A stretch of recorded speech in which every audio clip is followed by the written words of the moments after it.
ஓம் சாந்தி. இன்றைய சாக்கார முரளியில் பாபா கூறியுள்ள முக்கியமான கருத்துக்கள். நாள் 28/9/2024 காலை முரளி பாப்தாதா மதுபன். இனிமையான குழந்தைகளே, நீங்கள் வரிசை கிரமத்தில் சதோப்பிரதானமாக மாறும் பொழுது இந்த இயற்கை சீற்றங்கள் அல்லது அழிவின் வேகம் அதிகரிக்கும். இந்த பழைய உலகம் அழியும். கேள்வி: பாபாவின் முழு சொத்தும் அடைய எந்த முயற்சி செய்ய வேண்டும்? பதில்: முழு சொத்தும் அடைய வேண்டும் என்றால் முதலில் பாபாவை தனது குழந்தையாக மாற்றிக்கொள்ளுங்கள். அதாவது உங்களிடம் என்ன இருக்கிறதோ அதை பாபாவுக்கு அர்ப்பணம் செய்யுங்கள். பாபாவை தன்னுடைய முழுமையான வாரிசாக மாற்றிக்கொண்டால் முழு சொத்துக்கும் அதிபதியாக மாறிவிடுவீர்கள். 2. சம்பூர்ண தூய்மையாகும் பொழுது முழு சொத்தும் கிடைக்கும். சம்பூர்ண தூய்மையாகவில்லை என்றால் தண்டனை அடைந்து சிறிதளவு உணவு கிடைக்கும். ஓம் சாந்தி. குழந்தைகள் ஒருவரின் நினைவில் மட்டும் இருக்கக்கூடாது, மூவரின் நினைவில் இருக்க வேண்டும்.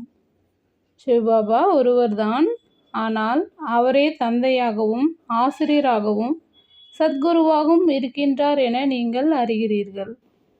நாம் அனைவரையும் திரும்ப அழைத்து செல்ல வந்திருக்கிறார். இந்த புது விஷயங்களை நீங்கள் தான் புரிந்து கொள்கிறீர்கள்.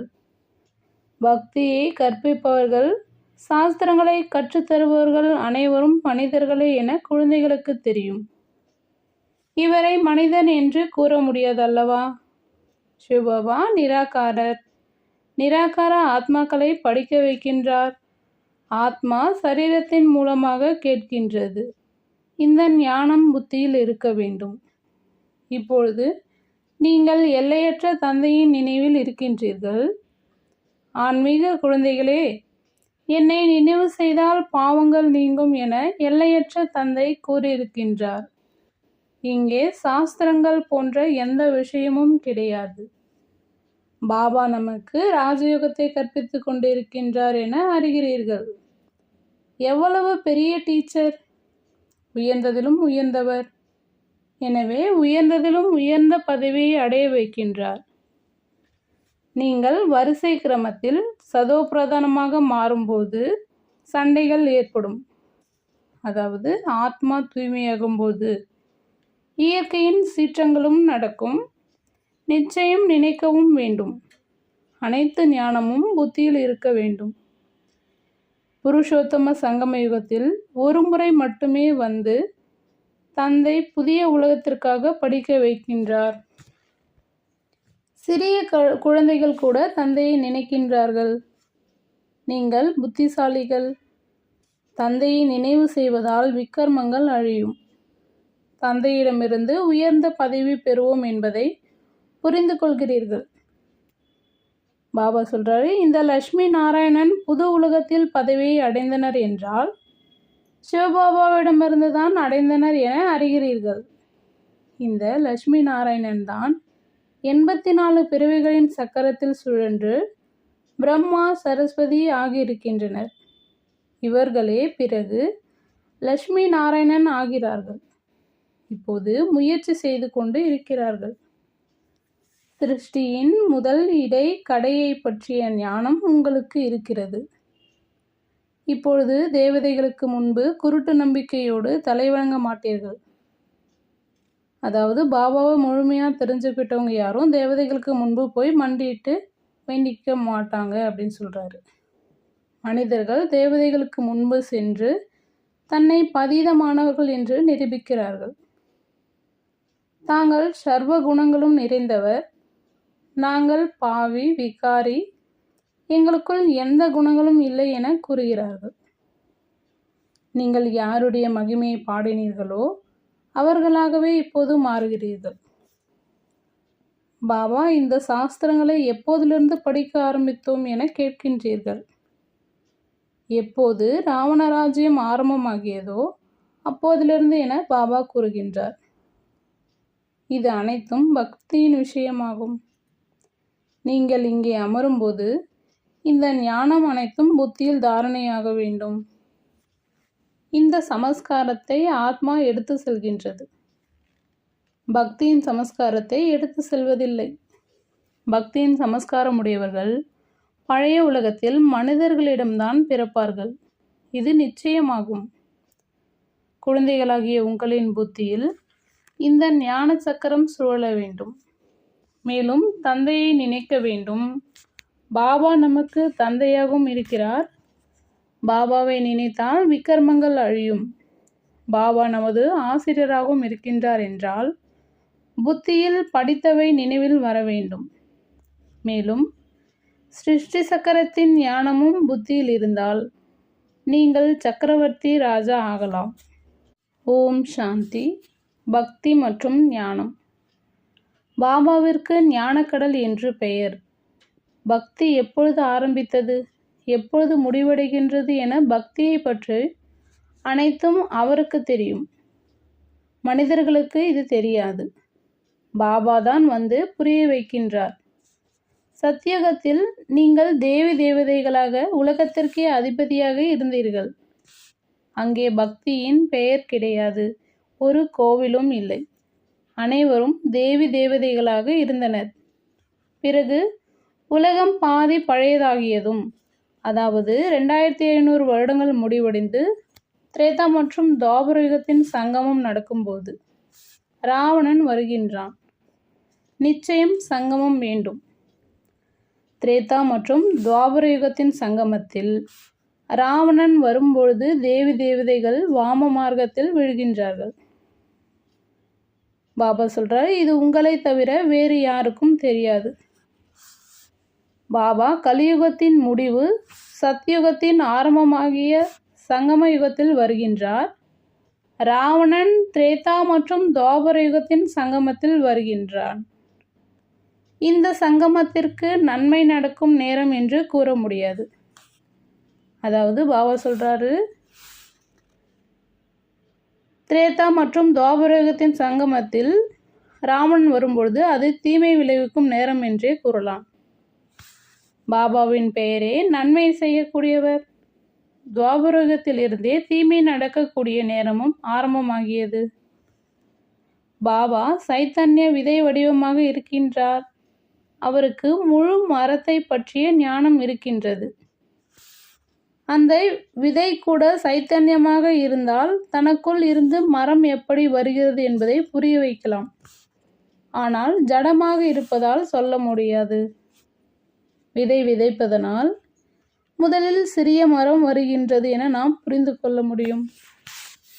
பிறகு பெரிதாகி பலனை கொடுக்க ஆரம்பிக்கிறது. ஆனால் சைத்தன்யமானதுதான் அனைத்தையும் தெரிவிக்க முடியும். இன்று உலகத்தில் மனிதர்கள் என்னென்ன செய்து கொண்டு இருக்கிறார்கள்? சிவபாபா சொல்றாரு, புதிதாக கண்டுபிடித்து கொண்டே இருக்கின்றனர். சந்திரனை அடைய முயற்சி செய்கிறார்கள். இந்த விஷயங்கள் அனைத்தையும் நீங்கள் கேட்டுக்கொண்டு இருக்கின்றீர்கள். சந்திரனை நோக்கி எவ்வளவு உயரத்தில் லட்சக்கணக்கான மைல்கள் கடந்து சந்திரன் எப்படிப்பட்டது என்பதை தெரிந்து கொள்வதற்காக செல்கின்றார்கள். சமுத்திரத்தில் எவ்வளவு ஆழம் வரை சென்று ஆராய்ச்சி செய்கின்றார்கள். ஆனால் முடிவை அடைய முடியவில்லை. தண்ணீர் தான். விமானத்தின் மேலே செல்கிறார்கள். அதில் திரும்பி வரும் அளவிற்கு பெட்ரோல் நிரப்ப வேண்டும். ஆகாயம் எல்லையற்றதல்லவா? கடல் கூட எல்லையற்றது. இந்த எல்லையற்ற ஞானக்கடலை போன்று அது தண்ணீரின் எல்லையற்ற கடலாகும். ஆகாய தத்துவமும் எல்லையற்றதாகும். பூமியும் எல்லையற்றதாகும். சென்று கொண்டே இருங்கள். கடலுக்கு அடியில் பூமி இருக்கிறது. எதன் மீது மலை நிற்கிறது? பூமியின் மீது. பிறகு பூமியை தோண்டி கொண்டே சென்றால் மலை வருகிறது. அதற்கு கீழே தண்ணீரும் வருகிறது. கடல் பூமியின் மீது இருக்கிறது.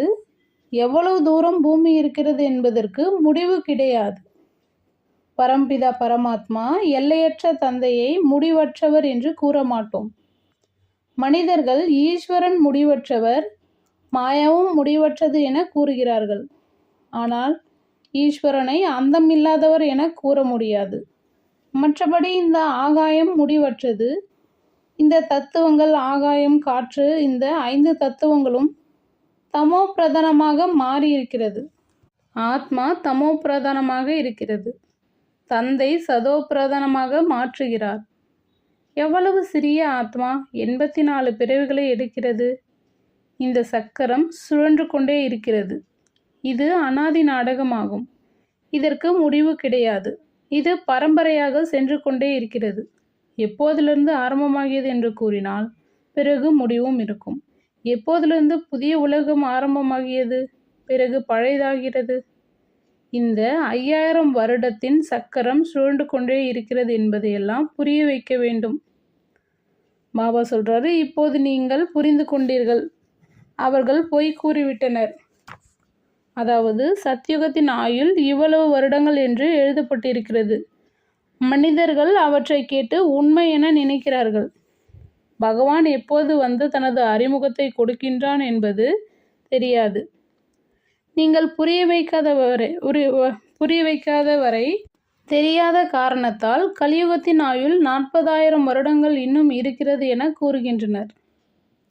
இப்போது நீங்கள் கல்பத்தின் ஆயுள் 5000 வருடம்தான், லட்சக்கணக்கான வருடங்கள் கிடையாது என்பதை புரிய வைப்பதற்கு நிமித்தமாக இருக்கின்றீர்கள்.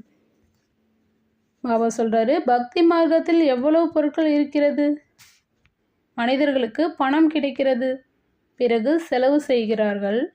நான் உங்களுக்கு எவ்வளவு பைசா கொடுத்துவிட்டு செல்கிறேன் என பாபா கேட்கின்றார். எல்லையற்ற தந்தை எல்லையற்ற சொத்தை நிச்சயம் கொடுக்கின்றார். இதனால் சுகமும் கிடைக்கிறது, ஆயுளும் அதிகரிக்கிறது. என்னுடைய செல்லமான குழந்தைகளே, ஆயுஷ்மான் பவ என பாபா கூறுகின்றார். அங்கே உங்களின் ஆயுள் 150 வருடம் ஆகும். ஒருபோதும் காலன் சாப்பிட முடியாது. பாபா வரம் அளிக்கிறார். உங்களை ஆயுள் நிறைந்தவராக மாற்றுகிறார். நீங்கள் அமரர் ஆவீர்கள். அங்கே ஒருபோதும் அகால மரணம் கிடையாது. அங்கே நீங்கள் மிகவும் சுகமுடையவராக இருக்கிறீர்கள். எனவே அதற்கு சுகதாமம் என்று பெயர். ஆயுளும் அதிகமாகிறது, செல்வமும் நிறைய கிடைக்கிறது. நிறைய சுகமுடையவராக இருக்கிறீர்கள். கீழான நிலையிலிருந்து மிக உயர்ந்த நிலையை அடைகிறீர்கள். தேவி தேவதா தர்மத்தை ஸ்தாபனை செய்வதற்காக தந்தை வந்திருக்கிறார் என்பது உங்களது புத்தியில் இருக்கிறது. அது மிக சிறிய மரமாகும். சத்தியுகத்தில் ஒரு தர்மம், ஒரு ராஜ்யம், ஒரு மொழிதான் இருக்கும். அதற்கு தான் அமைதி நிலவும் உலகம் என கூற முடியும். முழு உலகத்திலும் நாம் தான் நடிகர்கள். இதை உலகம் அறியவில்லை. ஒருவேளை தெரிந்திருந்தால் நாம் எப்போதிலிருந்து நடித்து வருகிறோம் என்பதை கூறட்டும். பாபா சொல்றார், இப்போது குழந்தைகளாகி உங்களுக்கு பாபா புரிய வைத்து கொண்டிருக்கிறார். பாபாவிடமிருந்து என்ன கிடைக்கிறதோ அது வேறு யாரிடமிருந்து கிடைக்காது என்று பாட்டில் கூட இருக்கிறது. முழு பூமி, ஆகாயம், முழு உலகத்தின் ராஜ்யத்தை கொடுத்து விடுகிறார். இந்த லட்சுமி நாராயணன் உலகத்திற்கே அதிபதியாக இருந்தனர். பிறகு வந்த ராஜாக்கள் பாரதத்திற்கு மட்டும்தான் ராஜாக்கள். பாபா கொடுப்பதை வேறு யாரும் கொடுக்க முடியாது. பாபா தான் வந்து பிராப்தியை அடைய வைக்கிறார். இந்த ஞானம் முழுவதையும் புத்தியில் வைத்து கொண்டால்தான் பிறருக்கும் புரிய வைக்க முடியும். இவ்வளவு புரிந்து கொள்ள வேண்டும். இப்போது யார் புரிய வைக்க முடியும்? யார் பந்தனத்திலிருந்து விடுபட்டு இருக்கிறார்களோ அவர்களே. பாபா தன்னிடம் வருபவர்களை பார்த்து உங்களுக்கு எத்தனை குழந்தைகள் என கேட்பார். 5 குழந்தைகள் என்னுடையவர். மேலும் 6வது குழந்தை சிவபாபா என்றால் நிச்சயமாக எல்லோரையும் விட பெரிய பிள்ளை அல்லவா? சிவபாபாவினுடையராகிவிட்டீர்கள் என்றால் பிறகு சிவபாபா தனது குழந்தையாக்கி உலகத்திற்கே அதிபதியாக்குகிறார். குழந்தைகள் வாரிசாகி விடுகிறார்கள். இந்த லட்சுமி நாராயணன் சிவபாபாவின் முழுமையான வாரிசு ஆவார். போன பிறவியில் சிவபாபாவிற்கு அனைத்தையும் கொடுத்து விட்டனர். எனவே சொத்து நிச்சயமாக குழந்தைகளுக்கு கிடைக்க வேண்டும். என்னை வாரிசாக்கி கொண்டால் வேறு யாரும் கிடையாது என பாபா கூறுகின்றார். பாபா, இது அனைத்தும் உங்களுடையது. பிறகு தங்களுடையது அனைத்தும் எங்களுடையது என கூறுகிறார்கள். தாங்கள் எனக்கு முழு உலகத்தின் ராஜ்ய பதவியின் ஆஸ்தியை கொடுக்கிறீர்கள். ஏனென்றால் உங்களிடம் என்ன இருந்ததோ அதை கொடுத்து விட்டீர். நாடகத்தில் நிச்சயிக்கப்பட்டு இருக்கின்றதல்லவா? அர்ஜுனனுக்கு விநாசமும் காட்டப்பட்டது, 4 புஜங்களுடையவரும் காட்டப்பட்டது. அர்ஜுனன் வேறு யாரும் இல்லை, இவருக்குத்தான் காட்சி கிடைத்தது. பிரம்மபாபாவை சொல்றாரு, ராஜ்யம் கிடைக்கின்றது என்றால் ஏன் சிவபாபாவை வாரிசாக்கி கொள்ளக்கூடாது? அவர் பிறகு நம்மை வாரிசாக்கி கொள்கிறார். இந்த வியாபாரம் மிகவும் நன்றாக இருக்கின்றதல்லவா? ஒருபோதும் யாரிடமும் எதுவும் கேட்கவில்லை, அனைத்தையும் மறைமுகமாக கொடுத்து விட்டார். இதற்கு தான் குப்த ஞானம் என்று பெயர். பிரம்மபாபாவுக்கு சொல்றாரு, இவருக்கு என்ன ஆயிற்று என்று யாருக்கு என்ன தெரியும்? சிலர் இவருக்கு வைராக்கியம் வந்துவிட்டது, சந்நியாசி ஆகிவிட்டார் என நினைத்தனர். இந்த பெண் குழந்தைகள் கூட 5 குழந்தைகள் தன்னுடையது, மேலும் இன்னொரு குழந்தையாக இவரை ஏற்றுக்கொள்வோம் என்றார்கள். அதாவது பெண் குழந்தைகள் கூட சிவபாபாவை குழந்தையாக ஏற்றுக்கொள்கிறோம் என்கிறார்கள். இவர் அனைத்தையும் பாபா முன்வைத்து விட்டார், பிரம்ம பாபா. இதன் மூலமாக சேவை நடக்கட்டும். பாபாவை பார்த்து அனைவருக்கும் எண்ணம் தோன்றியது. அவர்களும் வீடு வாசலை துறந்து ஓடி வந்தனர். அங்கிருந்துதான் பிரச்சனைகள் ஆரம்பமாகியது. வீடு வாசலை துறப்பதற்கான தைரியம் அவர்கள் வெளிப்படுத்தினர். பட்டி உருவாகியது. ஏனென்றால் அவர்களுக்கு தனிமை நிச்சயம் தேவைப்பட்டது. சாஸ்திரங்களில் கூட எழுதப்பட்டு இருக்கிறது, பாபாவை தவிர வேறு யாரும் நினைவில் வரக்கூடாது என்று. நண்பர்கள், உறவினர்கள் போன்றவர்களின் நினைவும் ஏற்படக்கூடாது. ஏனென்றால் ஆத்மா பதீதமாக ஆகியிருக்கிறது, அதை தூய்மையாக ஆக்க வேண்டும். இல்லறத்தில் இருந்தாலும் தூய்மையாகுங்கள் என பாபா கூறுகின்றார். இதில்தான் கஷ்டம் வருகிறது. இது கணவன் மனைவிக்கு இடையில் சண்டை ஏற்படுத்தக்கூடிய ஞானம் என்று கூறினர். ஏனென்றால் ஒருவர் தூய்மையாகின்றனர், இன்னொருவர் தூய்மையாகவில்லை என்றால் சண்டை ஏற்படுகிறது. இவர்கள் அனைவரும் அடி வாங்கினர். ஏனென்றால் திடீரென்று புதிய விஷயம் தோன்றியதல்லவா? என்ன ஆயிற்று, இத்தனை பேர் ஓடுகின்றனர் என்று அனைவரும் ஆச்சரியப்பட்டனர். மனிதர்களால் புரிந்து கொள்ள முடியவில்லை. ஏதோ சக்தி இருக்கிறது என்று கூறினர். இவ்வாறு தங்களுடைய வீடு வாசலை துறந்து ஓடும் அளவிற்கு எப்பொழுதுமே நடக்கவில்லை. நாடகத்தில் இந்த அனைத்தும் சரித்திரமும் சிவபாபாவினுடையதாகும். சிலர் வெறும் கையோடு ஓடினர். இதுவும் விளையாட்டாகும். வீடு வாசல் அனைத்தையும் விட்டுவிட்டு ஓடினர். எதுவுமே நினைவில் இல்லை. இந்த சரீரம் மட்டுமே இருக்கின்றது. இதன் மூலமாக வேலை செய்ய வேண்டும். ஆத்மாவை நினைவு யாத்திரையினால் தூய்மையாக்க மாற்ற வேண்டும். அப்போதுதான் தூய்மையான ஆத்மாக்கள் வீட்டிற்கு போக முடியும். சொர்க்கத்தில் அசுத்தமான ஆத்மாக்கள் போக முடியாது. சட்டம் கிடையாது. முக்திதாமத்தில் பவித்திரமாக தான் வேண்டும்.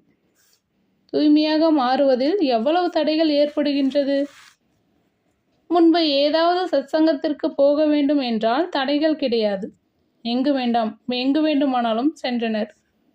இங்கே தூய்மையின் காரணமாக தடைகள் ஏற்படுகிறது.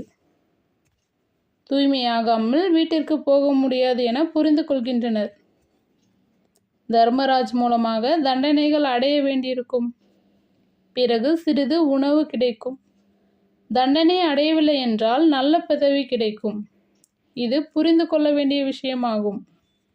இனிமையான குழந்தைகளே, நீங்கள் என்னிடம் வர வேண்டும் என பாபா கூறுகின்றார். இந்த பழைய உடலை விட்டு தூய்மையான ஆத்மாவாக மாறி வர வேண்டும். 5 தத்துவங்களும் சதோபிரதானம் ஆகும்போது உங்களுக்கு உடலும் சதோபிரதானமாக கிடைக்கும். அனைத்தும் உள்ளுக்குள் சென்று புதிதாக மாறிவிடும். பாபா இவருக்குள் வந்து அமர்வது போல ஆத்மா எந்த துன்பமும் இன்றி கர்ப்ப மாளிகையில் சென்று அமரும். பிறகு வெளியே வரும்போது மின்னல் மின்னுவது போல பிரகாசிக்கும். ஏனென்றால் ஆத்மா தூய்மையாக இருக்கின்றது. இது அனைத்தும் நாடகத்தில் நிச்சயிக்கப்பட்டு இருக்கின்றது. நல்லது. தாரணைக்கான முக்கிய சாரம் 1. ஆத்மாவை தூய்மையாக்குவதற்காக தனிமையில் பட்டியில் இருக்க வேண்டும். ஒரு பாபாவை தவிர வேறு எந்த நண்பரும் உறவினரும் நினைவில் வரக்கூடாது. 2.